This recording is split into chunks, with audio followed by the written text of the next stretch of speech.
কোটা সংস্কার আন্দোলন একটি যৌক্তিক আন্দোলন। যে আন্দোলনটি বাংলাদেশের ছাত্র সমাজ চালাচ্ছে। তারা বলছে যে বাংলাদেশে মেধার যেন জয় হয়, বাংলাদেশে কোঠার যেন জয় না হয়।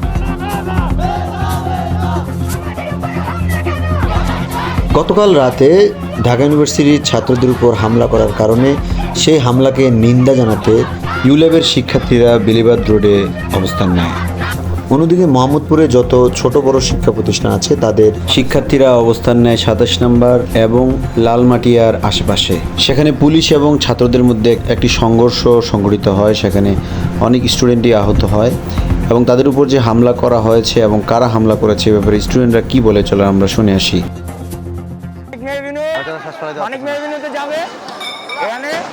আওয়ামী লীগের বড় বড় মানুষরা বাপ দাদার বয়সী তারা আরংমারের বাসা আমার একা পায়ে এই যে মারছে তারপরে টিয়ার গ্যাস মারতেছে, সবার দিকে টিয়ার গ্যাস মারতেছে। আমাদের পিএম কালকে বললো না ভাষণে যে ছাত্ররা কি ছাত্রদের জন্য হচ্ছে পুলিশ নিরাপত্তা, এই নিরাপত্তা ছাত্রদের।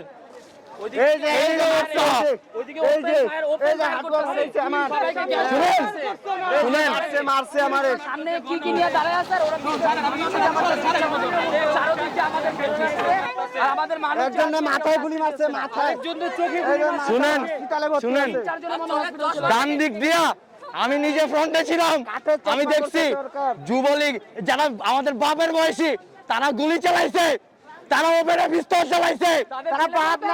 এটা তো আপনি কালকে যে সাইদ যে ছেলেটা ছিল, যে ছবিটা রংপুরের ছেলেটা, ও নিরস্ত্র একটা ছেলে। আপনি স্টুডেন্টদের উপরে গুলি চালাতে পারেন?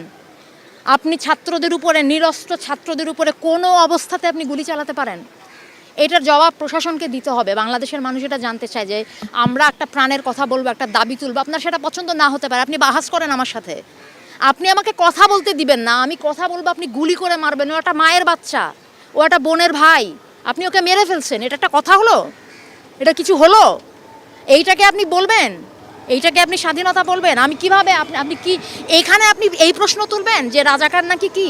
এগুলি হচ্ছে আপনারা বহুদিন ধরে এই কার্ড খেলে যাচ্ছেন। মুক্তিযুদ্ধ আর কি, আমাদের এদের অনেকের জন্মই হয় নাই তখন, আপনারা এখনও এদেরকে রাজাকার বলেন। আপনার লজ্জা করে না? আপনারা এই বাচ্চাগুলিকে এই কথাগুলি বলেন? আপনারা লজ্জা করে না যে কেন এই ছাত্র গোষ্ঠী এরকম একটা আশ্রম? আপনারা কোথায় কিছু একটা ন্যায্যতার, কিছু একটা অধিকারের কথা বললে আপনারা বলেন যে রাজাকার। আরে আশ্চর্য কথাবার্তা! আমার স্বাধীন দেশে আপনি আমাকে, আমি আমার ন্যায্য অধিকারের কথা বলবো, আপনি কথায় কথায় আমার মুখে ছুঁড়ে মারবেন রাজাকার, কথায় কথায় ছুঁড়ে মারবেন রাজাকার। এটা কি ফাইজলামি? এটা বাংলাদেশ, এটা অনেক মানুষ, সাধারণ মানুষ এখানে যুদ্ধ করে স্বাধীন হয়েছে। আপনি আপনারা সেই ক্ষেত্রে মুক্তিযুদ্ধ বিরোধী কাজ করেন। স্বর্গরাজ্য এটা কি সত্যি তাই? এরকম এটা বাংলাদেশ? এইটাকে আপনি বলেন সাধারণ মানুষের অর্থনৈতিক স্বাধীনতা, কথা বলার স্বাধীনতা, কোনো কিছু যদি না থাকে আপনি সেটাকে বলবেন? আমাদের অনেক যুদ্ধ বাকি, সেটা আমাদের করতে হবে। সবচেয়ে বড় কথা হচ্ছে সক্ষমতা। আপনি কি একটা সাধারণ মানুষ হিসেবে অনুভব করেন যে আপনি স্বাধীন, আপনি একটা সুন্দর জীবনযাপন করতে পারেন এখানে, স্বাধীনতার বোধ?